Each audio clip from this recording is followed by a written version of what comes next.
à l'examen du Conseil constitutionnel. Voilà, c'est ça. Je voulais simplement rebondir très rapidement sur ce que Jean-Marc Sylvestre disait. Si la réforme, elle a été adoptée de fait par le Parlement, maintenant, elle doit être validée par le Conseil constitutionnel.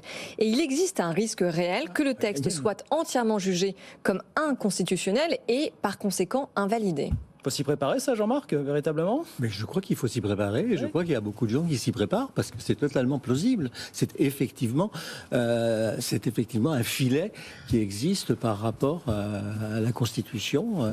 Je vous rappelle quand même que c'est la loi sur les retraites, c'est pas une loi à part entière, c'est simplement un petit bout de loi accroché à celle de la sécurité sociale. Ah oui. Oui. C'est un peu... Pour revenir à ce que vous disiez tout à l'heure et qui est très intéressant, c'est que il faut rendre la responsabilité. Il faut que les partenaires sociaux se sentent responsables. Or, les partenaires sociaux, y compris en France, ne se sentent plus responsables, même s'ils sont sous-représentatifs, etc. On a bien vu comme le modèle français, c'est un modèle paritaire. Il y a une cogestion. Qu'est-ce qui reste du paritarisme aujourd'hui ? Qu'est-ce qui reste du paritarisme aujourd'hui ? Vous avez totalement raison, Guillaume, parce que dès qu'il y a un déficit, on se retourne vers l'État en disant écoutez, on ne peut pas augmenter ni les cotisations. Ah non, mais alors, attendez, Jean-Marc, pardon, mais sur ce sujet des retraites, tous les partenaires sociaux ont fait beaucoup de propositions. Non. Laurent Berger était Laurent vraiment Berger est le seul à avoir très impliqué, notamment dans la retraite par point. Voilà, Oui, c'est le seul qui a proposé un projet alternatif. Il n'y a pas de projet alternatif dans aucun autre. Il y a des projets en termes de financement qui sont alternatifs, oui, je suis désolée. Mais à condition que les autres... Attendez, Laurence Lhomme. Les partenaires sociaux, c'est pas que les syndicats, c'est également le patronat. Je suis désolée. Oui, tout à fait. Et donc, le problème là, c'est qu'il n'y a pas de partage du coût de cette réforme. Écoutez, je suis désolée. On aurait pu, par exemple, davantage mettre à contribution soit les hauts revenus, soit le... Oh, mais c'est autre chose, c'est plus du paritarisme. C'est Laurence Lhomme. C'est plus de la répartition. Les hauts salaires, l'intéressement. Michael Zemmour, qui est le grand spécialiste des retraites, a donné excessivement, on a vu énormément de pistes. Et c'est une partie de la colère vient de ça. C'est l'absence de partage. À condition de sortir du régime de la répartition. Mais pas du tout. Mais vous avez un régime de retraite en France qui est très important, donc très peu de parlent. Si vous en avez parlé ici, c'est l'Agirc et l'Arco. L'Agirc et l'Arco est totalement équilibré et ne demande pas de subventions et d'abondement de l'État. Arantxa González, j'ai une question pour vous avant qu'on passe au sujet suivant. Est-ce qu'avec vos yeux d'ancienne ministre espagnole, ancienne ministre des Affaires étrangères, vous dites que la France semble irréformable ou pas ? Non, je crois que la France réforme, mais elle réforme dans une douleur qui peut-être n'est pas nécessaire si tout le monde y ajoute un peu de son compte. C'est inévitable de faire des réformes. On déteste le mot réforme, je ne sais pas pourquoi, parce que réforme, ça veut dire ajuster. Oui, si on voit ce qui se passe du côté changement climatique, il faut ajuster notre mode de production, il faut ajuster notre mode de consommation. Si on veut appeler ça ajuster plutôt que de réformer, appelons ça ajuster. Il faut le faire. Alors, cela commence avec une pédagogie. Pourquoi ? Quelles sont les raisons pour lesquelles il faut le faire ? Du côté des retraites, je crois que c'est assez clair. On vit plus long. Il y a un changement dans la pénurie et dans la pénibilité de certains emplois. C'était pénible il y a 20 ans, ce n'est plus pénible aujourd'hui. C'était pas pénible il y a 20 ans, c'est pénible aujourd'hui. Donc il y a toutes les raisons pour lesquelles il faut regarder. Il y a une question de soutenabilité financière. C'est la raison pour laquelle tous les États membres de l'Union européenne ont dû faire des réformes dans les systèmes de retraite. C'est pas la France. La France est la seule à être là où elle est. Toutes les autres ont dû le faire. Donc faire la pédagogie, très important, parce qu'il faut une narrative, et après, il faut la co-responsabilité. Et je crois que cette partie est très importante. Évidemment, la manière dont les systèmes, les modes de décision politiques sont déterminés, nous n'avons pas un 49-3. Donc, je me demande si le 49-3 ne déresponsabilise un peu. Et pourtant, les c'est un outil constitutionnel. Alors, justement, vous parlez climat. Laurence Lhomme, quand on s'est parlé ce matin pour préparer cette émission, je dis on va parler retraite. Mais il dit, mais moi je voudrais dire un mot du rapport du GIEC qui est tombé hier. C'est l'information. Et je vous ai dit, mais c'était hier. Vous auriez dû faire la une de tous les médias, absolument. Vous m'avez dit, comment voulez-vous parler des retraites, vous projeter à 10, 20, 30 ans sans parler de ce que nous dit le GIEC ? Alors, évidemment. c'est quoi l'histoire ? Parce que le GIEC, ce qu'il nous dit, c'est que les transformations du climat, les événements extrêmes vont entraîner une baisse très forte de la productivité dans certains secteurs, des impossibilités de travailler dans certains secteurs à certains moments de l'année. Il nous dit également explicitement dans le dernier cycle que la transition et l'adaptation ne pourra se faire que dans la justice climatique et dans la justice sociale. Et là, on revient à... On est dans ces sociétés où on a eu une explosion des inégalités, où les plus gros émetteurs, ce sont évidemment les personnes qui ont le plus gagné d'une certaine manière des 40 dernières années. Ce ne sont pas ceux qui vont le plus payer, ce sont des régions du monde qui ont été les moins émettrices. Et au sein des pays très émetteurs, les catégories sociales qui sont les plus précaires. Donc évidemment, ça veut dire des changements de modèle qui sont radicaux, une véritable bifurcation. Et comment voulez-vous simplement ajuster, penser à des réformes de ce type en ajustant des paramètres? Mais enfin, je veux dire, on a peu de temps. C'est le temps politique, ça. J'ai envie de vous dire, c'est le temps politique, mais tout oui, simplement. Sincèrement, il faut aussi de l'imagination institutionnelle pour être capable, pour ce type de sujet, qu'un gouvernement ne défasse pas ce qu'un autre fasse. Jean-Marc Sylvestre. Oui, mais je ne pense pas que ce soit le rôle du... Enfin, vous ne pouvez pas attendre d'un gouvernement qui ait une imagination... oui, mais il en a sauvé notre et pourquoi espèce, pas et pourquoi pas, Ça peut arriver de temps en temps, attendez. Je crois qu'il y a d'autres acteurs dans la société qui sont totalement impliqués et qui sont parfaitement conscients de tout ça. Je trouve que le dernier rapport du GIEC contient moins d'injonctions assez péremptoires. Oui, mais justement, c'est encourageant parce qu'il propose des solutions. Mais ils ont raison d'avoir un peu adouci les angles parce que si on arrive à des situations comme celles auxquelles on assiste dans l'industrie automobile, où on a failli foutre en l'air toute l'industrie automobile européenne, en imposant à l'industrie automobile européenne de s'interdire le moteur thermique à partir de... Oui, parce que c'est ce qui s'est passé. Et s'il n'y avait pas eu les Allemands, excusez-moi, s'il n'y avait pas eu les Allemands pour taper sur la table en disant non, c'est pas possible, eh bien, toute l'Europe... Attention. Les Allemands, ce que les Allemands ont dit, c'est qu'ils veulent garder les moteurs thermiques, mais avec des essences qui soient biocarburants. Parce qu'il y a la Porsche en Allemagne, très utilisée et très appréciée, qui doit faire brum-brum quand elle est conduite. Et qui a beaucoup investi dans cette solution. Et c'est très bien. La question n'est pas... La question, c'est la décarbonisation. Alors, je peux vous dire une chose.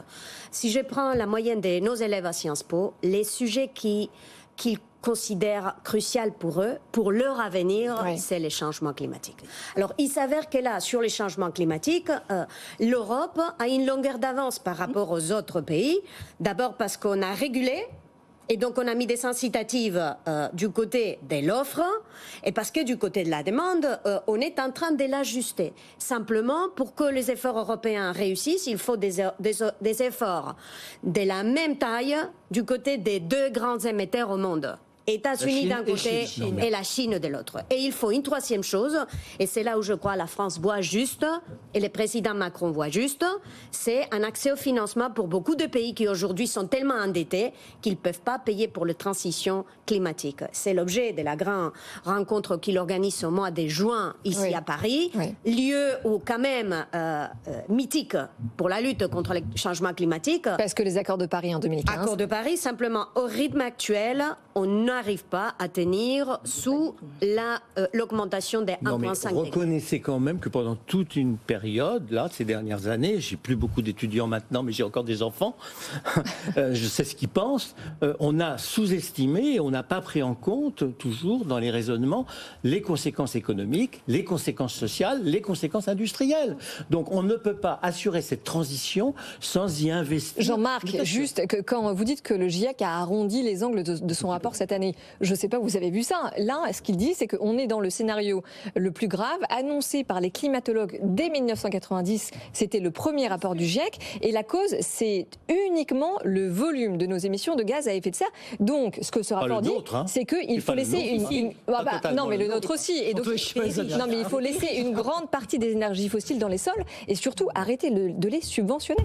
Bien sûr. Laurent Cialhomme. Ils mettent l'accent notamment, et donc je suis tout à fait d'accord avec vous, ils arrondissent pas du tout les angles, notamment ce dernier rapport était juste un rapport de synthèse, Oui. Et dans ce dernier cycle de travail du GIEC, ils ont pris en compte les apports notamment des sciences sociales, ce qui n'était pas le cas avant, et ils commencent à parler et de sobriété, et de justice climatique, et de justice sociale. Donc ils n'arrondissent pas du tout. Et ils mettent l'accent sur les flux financiers en disant bien que les flux financiers ne sont absolument pas alignés. On finance toujours beaucoup trop le fossile. Et ce qu'il faut se dire, c'est qu'il faut maintenant accepter de dévaloriser des infrastructures fossiles avant amortissement. Il faut accepter les pertes. On ne peut pas faire autrement. Et multiplier par 6 les investissements dans la transition climatique. Mais Guillaume, vous voulez nous faire taire parce que c'est la pub. C'est... D'accord, continuez. Qu'est-ce que je vous dise ? On ne peut pas continuer là. On va continuer pendant la pub. Et on se retrouve tout de suite. C'est quand même pas la Bible. Ce qui m'a marqué dans les rapports du GIEC, c'est que la tonalité, elle est un peu différente selon que vous prenez l'introduction, dans laquelle vous avez effectivement un certain nombre d'injonctions, et quand vous regardez le détail ensuite des analyses et des études qui sont faites, ils sont beaucoup plus nuancés par rapport aux modalités. Parce qu'il est passé de lanceur d'alerte à celui de fournisseur de solutions. Mais en effet, on continue après la pub. Allez, oui, on va y aller quand même, il faut. 18h44, on revient dans 1 minute 30. Les inquiétudes autour du secteur bancaire, dites donc, l'impression que les marchés ont déjà tourné la page. On raconte ça dans un instant, puis on dira peut-être un petit mot de du rapprochement entre la Russie et la Chine. Absolument. À tout de suite. Good Evening Business. Actu, experts, débat et interview des grands acteurs de l'économie. Rendez-vous sur BFM Business. Chaque vendredi, retrouvez toutes les entreprises de taille intermédiaire finalistes des grands prix BFM Business des ETI. Les 6 lauréats seront révélés lors de la cérémonie du lundi 11 septembre en direct sur BFM Business. En route vers les grands prix des ETI, tous les vendredis à 17h55 sur BFM Business. Les grands prix BFM Business des ETI avec Banque Palatine. Être partenaire, c'est relever ensemble des défis.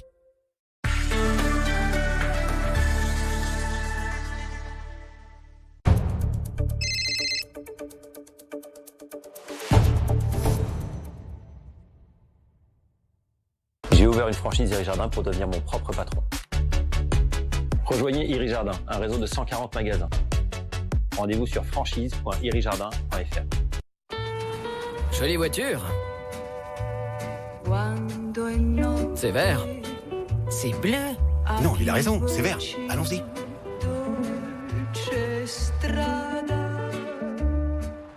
En 2023, Fiat étend le bonus écologique de 7 000 € à tous. S'adapter aux enjeux de notre époque est un défi pour les épargnants. Vous pouvez agir seul ou confier la gestion de vos capitaux à un expert. Échiquier Gestion Privée vous apporte son savoir-faire pour valoriser votre épargne. Échiquier Gestion Privée, ensemble, faisons grandir votre patrimoine. Mitma et compagnie présente Agir et la Courtage, partenaire des professionnels de l'immobilier depuis 18 ans.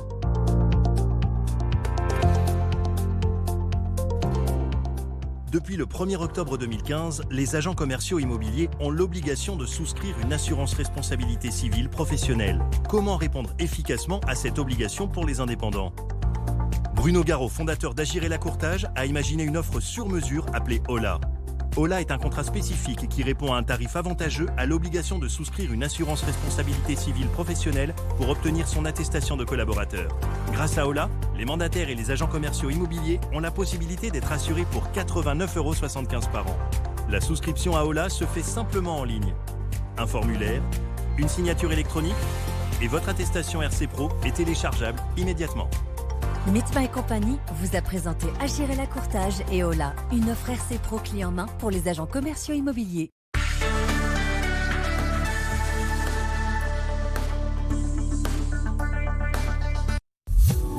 BFM Business. La France a tout pour réussir. Retrouvez toutes vos émissions en live ou en replay et toute l'info secteur par secteur. L'application BFM Business, tout BFM Business avec vous. Good Evening Business, le débat. Allez, 18h47, c'est reparti, le grand débat avec Audrey Tcherkov, avec Laurent Cialhomme, avec Arantxa Gonzalez, avec Jean-Marc Sylvestre. Il y a quelques jours, on s'inquiétait beaucoup de l'état de santé du secteur bancaire, Crédit Suisse, la fameuse Silicon Valley Bank. Et puis ce soir, Donc les marchés, là on va voir le CAC 40 qui avait déjà récupéré hier 1,2, 1,3% après avoir démarré en forte baisse. Le CAC 40 rebondit encore ce soir de près d'1,4%. Mais dites-moi, qu'est-ce qui fait que d'un seul coup on se rassure alors? Mais est-ce que ça veut dire que ça va mieux? Eh oui, est-ce que ça veut dire que ça va mieux, Laurence? Malheureusement, je ne pense que non. Voilà. Ça ne va pas mieux. Et on est dans un scénario qui ressemble quand même à des choses qu'on a vues en 2008. C'est-à-dire un resserrement monétaire, la révélation de fragilité financière qui était occultée par l'accroissement des prix d'actifs, des plus-values latentes qui deviennent apparentes, et les banques centrales qui injectent des liquidités à tout va. Et en fait, d'une certaine manière, on paye la gestion de la crise précédente actuellement. Et les banques centrales sont dans une espèce de nasse. Moi, ce qui me fait dire, rappelez-vous la crise, ça a commencé le 9 août 2007, gel des marchés interbancaires, faillite de Northern Rock, IKB, oui. On se dit ouais ça va mieux, Bear Stearns, mars 2008, ouais ça va mieux, septembre 2008, et ensuite voilà. Bon, et malheureusement, je pense qu'on est peut-être dans un scénario de ce type, et ce qui me fait dire ça, c'est la vitesse de réaction des banques centrales, la vitesse, le fait d'avoir mis des lignes de swap quotidiennes, c'est-à-dire pour permettre les fournitures de liquidités en dollars. Mieux vaut prévenir que guérir. Oui, c'est exactement ce qu'on avait fait en septembre 2008. C'est-à-dire ils le font en début octobre 2008. Exactement. C'est-à-dire qu'il n'y a pas de prêteur en dernier ressort pour alléger des besoins de liquidités en dollars en Europe. Qu'à cela ne tienne, les banques centrales se mettent en réseau, se prêtent les devises de manière illimitée pour alléger les besoins de liquidité dans les différents besoins. Ce qui n'a rien empêché. Ce qui n'a rien enfin, ça a permis quand même qu'on gère les choses. Et également la manière dont le Fed gère les choses, c'est-à-dire le collatéral pris au pair et pas la valeur de marché. Arantxa Gonzalez, malgré effectivement tout ce qui s'est passé, malgré tous les outils qu'on a mis en place en Europe, justement pour éviter un nouveau coup de tabac sur le secteur bancaire, est-ce que vous dites en 2023 que les questions qui se posaient il y a quelques années peuvent se reposer, des problèmes du côté des banques européennes, françaises, allemandes, italiennes, espagnoles ou autres, ou grecques, je ne sais pas comment. Je crois qu'on a appris la leçon de 2008. Je ne crois pas qu'on soit scénario 2008. Non. On a, en Europe au moins, on a vraiment serré la régulation bancaire. Certes, il y avait un problème avec Crédit Suisse qui s'est simplement aggravé quand les investisseurs ont senti qu'il y avait une faiblesse à l'occasion de problèmes avec les Silicon Valley Bank. Oui. Ce qui me préoccupe, par contre, c'est le fait qu'aux États-Unis, ils n'ont pas serré les boulons de la régulation financière. Ils sont sortis certaines catégories des banques, notamment les banques régionales. La pression que les banques ont fait à l'époque de Donald Trump, on est en train de les payer aujourd'hui. Quand on regarde les Silicon Valley Bank, c'est une banque systémique. C'est la banque qui prête 50% des startups dans la technologie. Donc, il y a un problème dans la régulation américaine. Jean-Marc. Oui, non, je suis totalement d'accord avec vous. Je regretterais simplement que les grands industriels et les grands clients de ces banques en Californie se sont pas mis autour d'une table pour essayer de savoir comment ils allaient sauver leur propre banque. Et c'était un peu scandaleux. Ils ont laissé faire la Banque centrale et les organismes de régulation. On n'est pas du tout, enfin, je ne pense pas qu'on soit dans la situation de 2008. 2008, on était dans une situation systémique qui était liée à la titrisation des subprimes américains. C'est-à-dire que ces Américains bien gentils nous ont refilé leurs créances pourries qu'ils ont distribuées et vendues comme produits de placement dans tous les fonds communs et dans toutes les SICAV du monde entier, espagnols et français compris. Donc on n'a pas ce danger-là, d'autant qu'il y a un système de contrôle, vous l'avez dit, un renforcement des garanties, des ratios de liquidité, des garanties qui a quand même été relativement fort. L'ancien est pas assez rassuré. Non, le shadow banking est plus important qu'il n'était avant. La seule chose que je voulais... Le shadow banking est plus important. Le shadow banking est aujourd'hui beaucoup plus important. Il suffit de regarder les rapports du Financial Stability Board. Le shadow banking est aujourd'hui plus important qu'il n'était. Regardez les expositions sur dérivés de nos grandes banques systémiques. Je suis désolée, on ne peut pas dire qu'on n'est pas... On dit toujours les banques sont très bien capitalisées, on regarde le ratio de capital pondéré par les risques. Mais ce qu'il faut regarder, c'est le ratio de levier. C'est-à-dire concrètement au passif, combien il y a de capital et combien il y a de dette. Eh bien, il suffit qu'il y ait une baisse de la valeur des actifs de l'ordre de 5-6% pour mettre à terre une grande part de nos banques systémiques. Je suis désolée, en phase de remontée des taux d'intérêt, c'est pas impossible. Simplement, ce que je voudrais ajouter, vous avez sans doute raison, et je ne suis pas assez expert et spécialiste pour juger de ça, mais ce que je retiens là, dans la situation actuelle, est que si les organisations de régulation, enfin les banques centrales, et d'ailleurs les dernières derrière les gouvernements, parce que derrière il y a les gouvernements, ont réagi aussi vite. C'est qu'ils ont une part de responsabilité qui est forte et qui est très considérable. Ah, mais la Fed aurait dû voir d'ailleurs le risque sur SVB. Qui est lié à l'endettement global des États. Parce que l'endettement global des États, notamment les États occidentaux, les États-Unis, comme les pays européens, on sont endettés et ont émis des montagnes et des montagnes d'obligations. Le problème, c'est l'endettement privé. Et ces obligations d'État ont été vendues comme produits de placement à des entreprises où ont servi à garantir. Monsieur Sylvestre, donc il faut que les États commencent par nettoyer leur propre finances. La raison pour laquelle les autorités ont réagi vite, c'est parce qu'ils ont appris qu'en 2008, quand il y a une crise et que on se regarde, qu'on n'agit pas vite, la crise, l'effet contagion est très fort. Oui. Alors ils ont voulu éviter qu'il y ait un effet contagion. Voilà, avec un risque de bank run, exactement. Mais quand vous dites l'endettement privé, regardez la masse d'épargne, de précaution disponible, liquide, stérile, qui ne sert à rien en France. 3 minutes, pardon, considérable. Très vite pour terminer, pour vous demander ce que vous avez pensé de cette rencontre. Ça a duré quelques heures véritablement aujourd'hui entre Vladimir Poutine et Xi Jinping du côté de Moscou. Échange d'amabilité. Est-ce qu'il faut craindre que la Russie s'éloigne durablement de l'Europe ? Ce qu'on appelle l'asiatisation de la Russie à terme. Vous y croyez, Aranxa González, ou pas? Je crois que ça, c'est assez clair. Est-ce que c'est écrit? À mon avis, ça va dans cette direction d'une manière très claire. En termes, la Russie est en train de devenir les partenaires juniors de la Chine. C'est assez clair. Mais ce que je trouve intéressant aujourd'hui, c'est d'observer deux jeux différents. Un jeu américain qui joue aux échecs, qui essaye de tuer l'avancement technologique de la Chine, et un jeu chinois d'ego, pas d'échecs, d'ego, qui va chasser là où les Américains et Européens d'ailleurs devraient être type médiés entre l'Iran et l'Arabie Saoudite, médiés entre l'Ukraine et la Russie, entre guillemets, ou maintenant commencer à travailler du côté du Myanmar. Donc c'est deux jeux différents, dans le style, chacun dans leur style, la réponse du berger à la bergère, et on va voir qui gagne cette bataille. Audrey. Non mais c'est clair que si la Chine, elle n'aide pas officiellement la Russie à contourner les sanctions internationales, le moins qu'on puisse dire, c'est que les fournisseurs chinois, eux, se sont complètement engouffrés dans la brèche laissée ouverte par le départ des groupes occidentaux. Je vous rappelle qu'en 2022, les échanges commerciaux entre les deux pays ont augmenté de 30%. On parle de 70 milliards de dollars. Sans parler de cet énorme projet de gazoduc qui s'appelle Power of Siberia 2, qui va permettre de détourner complètement les flux gaziers russes de l'Europe vers la Chine. Donc, je suis d'accord avec vous. On ne parle pas d'un mariage d'amour, mais on parle d'un mariage de raison. Et en fait, Pékin et Moscou se retrouvent pour mieux dénoncer ensemble l'hégémonisme américain. Est-ce qu'on est en train de perdre la Russie définitivement, là, pour vous? Non, moi je pense que cette analyse est bonne. D'abord, ce serait très surprenant qu'on découvre qu'ils s'aiment d'amour fou, parce que Chinois et Russes sont toujours détestés. Ils se détestent. Dès que vous envoyez un, il dit du mal de l'autre. Donc c'est compliqué. Et puis ils ont des conflits de frontières très importants et des conflits de population qui sont à régler du côté de la Sibérie.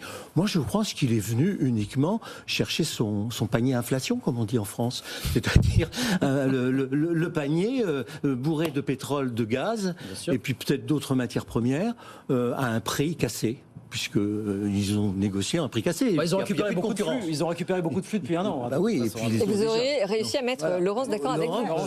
Je pense qu'on est dans la fragmentation du monde, la mondialisation entre amis, comme dit Janet Yellen, et je pense que on va de plus en plus vers ça.